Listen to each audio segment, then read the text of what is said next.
This is the farmhouse where I grew up, where my father grew up, where my grandfather grew up, where my great-grandfather grew up.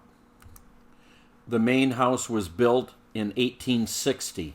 We got electricity in 1943 with the Rural Electrification Act. And now what I am doing is I'm removing the majority of the 1960 updates and reverting the era back to somewhere between 1920 and 1950. I'm going to show you each room in the order that I did them years ago. While I am no more of a carpenter or a designer than any member of my family has ever been, I'm doing it to suit me and my tastes.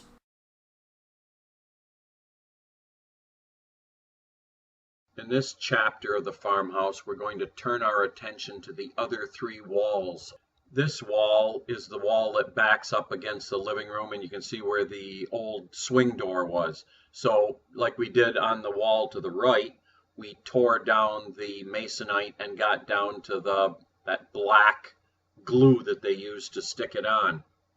And after we pulled the drywall off, we were down to modern studs. At that time, I realized that the bathroom was part of the bedroom on the other side of that wall, and that bedroom, the connecting wall with the living room, got tore down to make the living room bigger.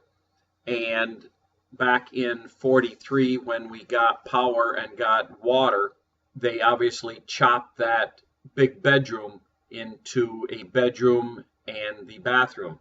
And then turning 180 degrees, we started pulling the masonite off the wall above the toilet, and you can also see that the vanity is now gone. And here you can see an example of all of the layers of the wallpaper. It's looking like 4 layers of wallpaper before you hit the plaster. And eventually we got that wall stripped down to the lath, and all the horsehair plaster was collected with that little folding shovel, put in buckets, and hauled away. Now, if you notice on the wall, there's a big black square.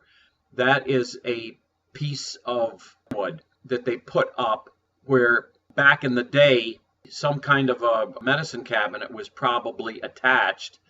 And if you go down a bit lower, you'll see another square. That was a chunk of wood.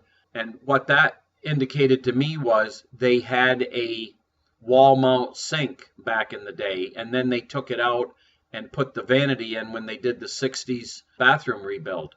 And when we put this bathroom back, we will be putting back a proper wall mount sink.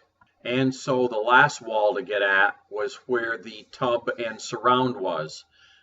I made an attempt, a failed attempt, to separate the wall from the tub, but they had used regular bolts and they were rusted so that I couldn't budge them.